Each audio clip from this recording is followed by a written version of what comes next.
Hello friends, कैसे हैं आप सब। मैं सीए अंकित अग्रवाल स्वागत करता हूं आपका मेरे यूट्यूब चैनल सीए अंकित अग्रवाल पे। फ्रेंड्स, आज मैं लाया हूं आपके लिए बहुत ही इंपॉर्टेंट वीडियो, क्योंकि आज मैं बात करने वाला हूं ई वे बिल के रिगार्डिंग। फ्रेंड्स, अगर आपने मेरी प्रीवियस वीडियो ई वे बिल पार्ट 1 ना देखी हो तो प्लीज़ पहले वो देखिए ताकि आपको मोर क्लैरिटी मिल सके। So let's start E way bill part 2। Friends, applicability of E way bill provision for movement of goods interstate. Friends, अगर कोई गुड्स मूव करता है इंटरस्टेट तो क्या एप्लीकेबिलिटी है, क्या इनवॉइस वैल्यू है कि जहां ई वे बिल जनरेशन एप्लीकेबल हो जाता है। फ्रेंड्स, इसके लिए जो लिमिट दी गई है वो है 50,000 की। देख लेते हैं एक बार।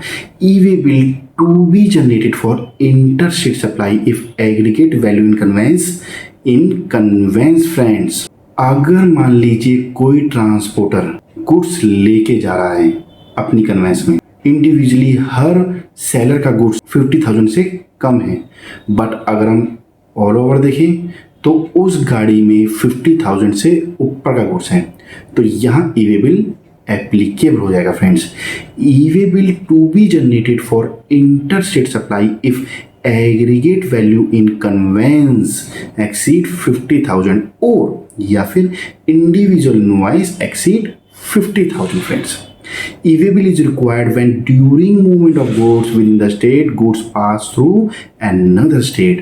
मैं दिल्ली में रजिस्टर्ड हूँ और मैंने गुड्स बाय किया है from Delhi, from same state, but during transit, during movement of goods, वो गुड्स यूपी को टच करते हुए, यूपी होते हुए फिर दिल्ली में आया, दिल्ली से चला यूपी गया किसी और पर्सन की डिलीवरी देने के लिए, एंड देन फिर रिटर्न बैक हुआ दिल्ली में और फिर गुड्स की डिलीवरी करता है। तो क्या यहाँ पर ई वे बिल की रिक्वायरमेंट आएगी? यस, यहाँ पर भी ई वे बिल की रिक्वायरमेंट आएगी।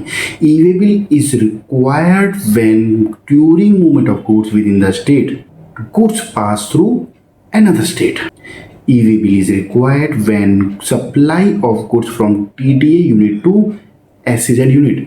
फ्रेंड्स, जैसे कि हमें पता है कि एसईजेड यूनिट को सप्लाई करना वो इंटर स्टेट माना जाता है।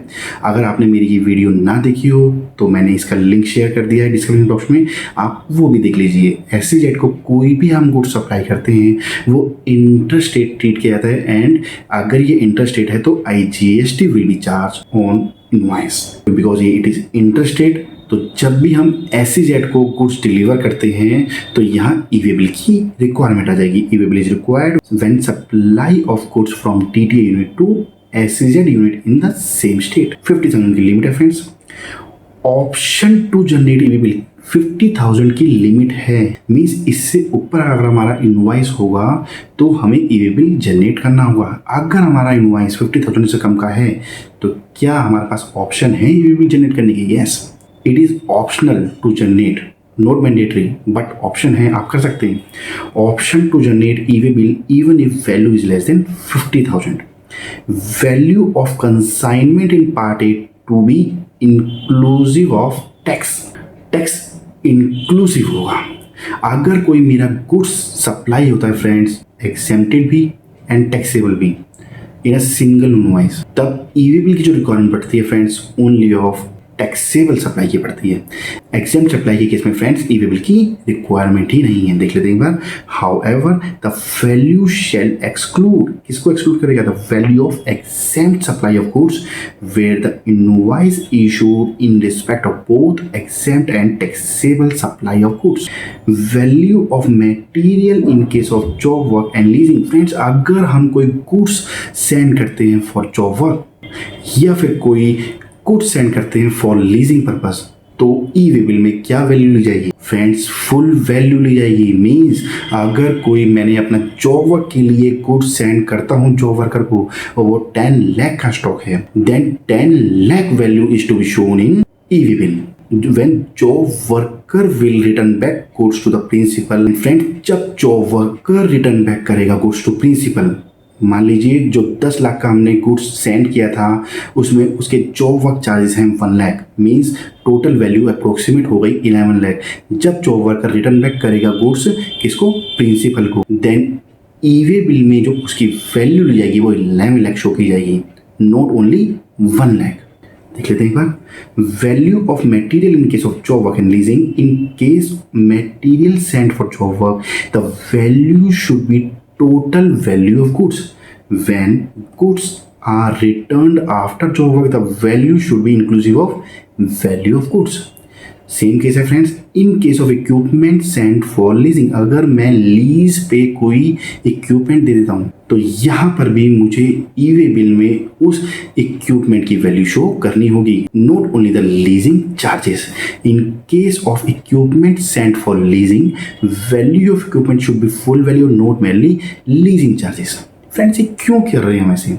हम सिर्फ और सिर्फ लीजिंग चार्जेस या जॉब वर्क चार्जेस ही शो क्यों नहीं कर रहे? फर्स्ट पार्ट इज बिकॉज ये सर्विस है और सर्विस के केस में ई वे बिल नहीं बनता। And the main reason is जो वैल्यू डिक्लेयर की जाती है ई वे बिल में वो की जाती है एज पर explanation 2 of rule 138 of CGST rule, जो ये कहता है कि जो वैल्यू ली जाएगी वो as per section 15 of CGST act ली जाएगी। एंड सेक्शन 15 क्या कहता है फ्रेंड्स कि जो वैल्यू डिक्लेयर की गई है बिल ऑफ सप्लाई में, टैक्स इनवॉइस में, डिलीवरी चालान में, that value is to be declare. इसीलिए हम जो ई वे बिल में भी वैल्यू लेते हैं वो यही वैल्यू लेते हैं फ्रेंड्स। देख लेते हैं एक बार।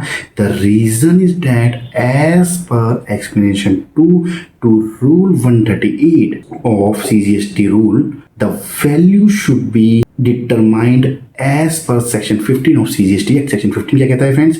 डिक्लेयर्ड इन इनवॉइस, जो इनवॉइस अमाउंट डिक्लेयर किया गया है एक इनवॉइस में, बिल ऑफ सप्लाई में और डिलीवरी चालान में as a case may be issued in respect of said consignment and also include CGST, HGST and IGST charged if any in the document and shall exclude किसे करेगा friends? exempt supply को, जो भी हमने discuss किया था। अगर हम टैक्सेबल सप्लाई भी कर रहे हैं और एग्जेम्प्ट सप्लाई भी कर रहे हैं, उसका इनवॉइस एक ही है, तो हम एग्जेम्प्ट सप्लाई की वैल्यू एक्सक्लूड कर देंगे। क्यों? अगर हम एग्जेम्प्ट सप्लाई करते हैं तो वहाँ ई वे बिल की रिक्वायरमेंट नहीं आती friends. Shall exclude the value of exempt supply of goods where the invoice is issued in respect of both exempt and taxable supply of goods. Assignment of part A of e-way bill by one transporter। अगर हम part A generate कर लेते हैं, अगर consignor या seller part A generate कर लेता है और ट्रांसपोर्टर आईडी उसमें फीड कर देता है, तो कौन ऑथोराइज है अगर ट्रांसपोर्टर की डिटेल चेंज करनी है, अगर ट्रांसपोर्टर चेंज करना है? फ्रेंड्स अगर सिर्फ और सिर्फ पार्ट ए फिल हुआ है देन कंसाइनर, कंसाइनी और transporter can change the transporter detail. But अगर part A and also part B has been generated, then only transporter is authorized to change the detail of the transporter। देख लेते हैं एक बार। After part A can assign by consigner or consignee or transporter, but after part B only transporter can assign part A to another transporter friends। Bill to ship to transaction friends, ये बहुत ही important topic है। Bill to ship to transaction friends, एक बार समझ लेते हैं क्या होता है। मैंने एक एग्जांपल के थ्रू समझाने की कोशिश की फ्रेंड्स, एक बार देख लेते हैं। ए ने गुड्स ऑर्डर किए बी को एंड ए ने कहा बी को कि आप गुड्स डायरेक्टली डिस्पैच कर देना सी को, तो बी ने गुड्स डिलीवर कर दिए सी को। तो bill to ship to transaction में फ्रेंड्स क्या होता है कि अगर ए ने बी को ऑर्डर किया तो बी बिलिंग करेगा किसके नाम पर? ए को, क्योंकि उसने सेल किया है ए को, बट वो शिप कर रहा है, वो डिस्पैच कर रहा है सी को, तो शिप टू में डिटेल किसकी जाएगी? सी की। ठीक है फ्रेंड्स, बी ने ए को बिल टू किया एंड शिप टू किया सी को। फ्रेंड्स यहाँ पर जो ध्यान देने वाली बात है वो ये है कि जो आईटीसी मिलेगा वो उसे मिलेगा जिसकी डिटेल बिल टू सेक्शन में फीड है। मीन्स अगर हम एग्जाम्पल की बात करें, अपने एग्जाम्पल की बात करें, तो बी ने बिल टू किया ए को, तो आईटीसी इसको मिलेगा ए को।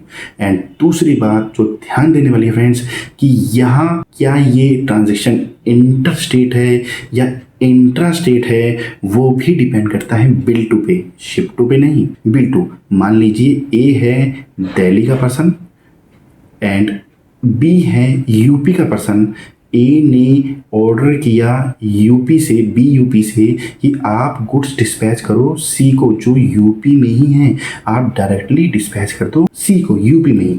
तो जो हमें देखेंगे कि ये ट्रांजेक्शन इंट्रा है या इंटर है, वो किसके बेस पे देखेंगे, वो बी देखेगा बिल टू के बेस पे, शिप टू के बेस पे नहीं।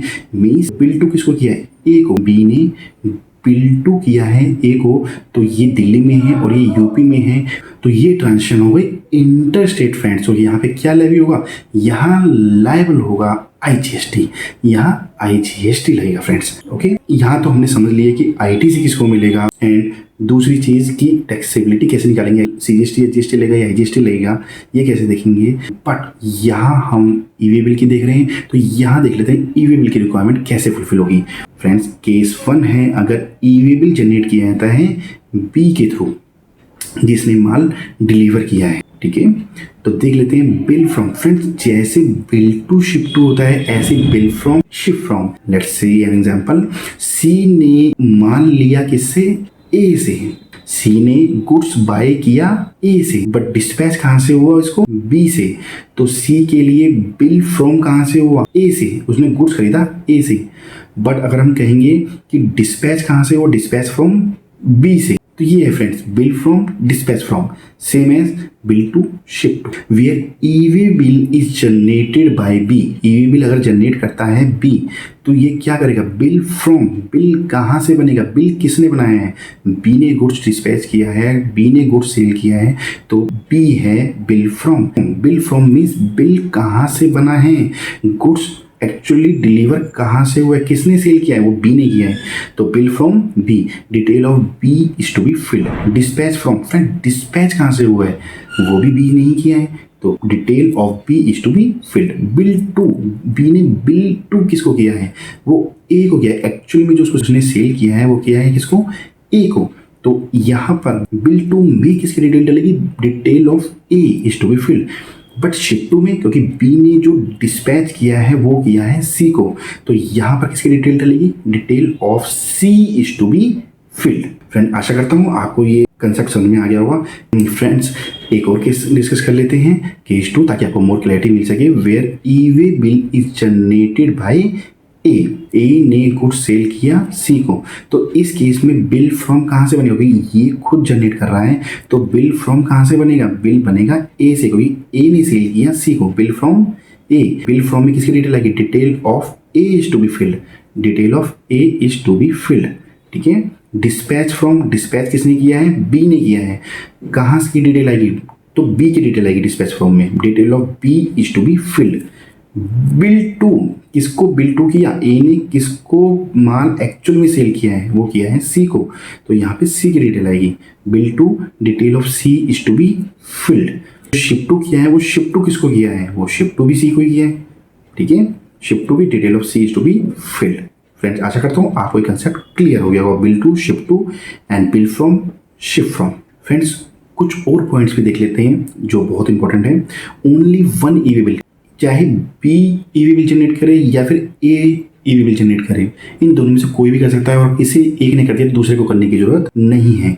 Only one e-way bill is required, that is whether it may be generate by A और by B.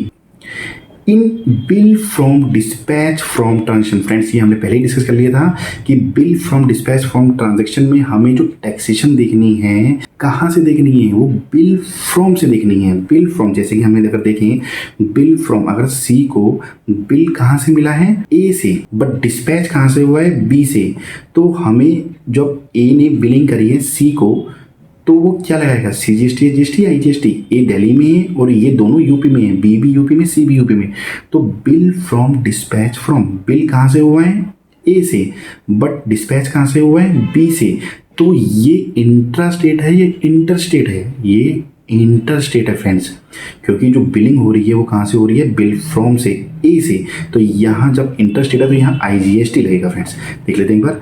In bill from dispatch from transaction tax is to be charge on the basis of bill from state. Bill कहाँ से बनाए, dispatch from नहीं, bill कहाँ से बनाए, even if goods are actually dispatched from other state. In bill to ship to transaction, अब यहाँ पे bill to ship to transaction में देखिए, बी ने बिल किसको बनाया है, ए को, बट डिस्पैच किसको करा है, सी को, तो यहाँ पर बी जो लगाएगा वो क्या लगाएगा, CGST GST।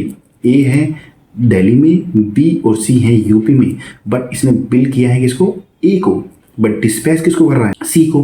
तो ये जो अपने टैक्सेबल पॉइंट ऑफ व्यू से देखेगा तो ये बिल टू डिटेल देखेगा कि बिल टू मैंने किसका किया है, तो किसको किया है, ए को। ए दिल्ली में है, बी है यूपी में, तो यहाँ पर फ्रेंड्स इंटरस्टेट ट्रांजैक्शन है, IGST विल बी लेवी। देख लेते हैं एक बार।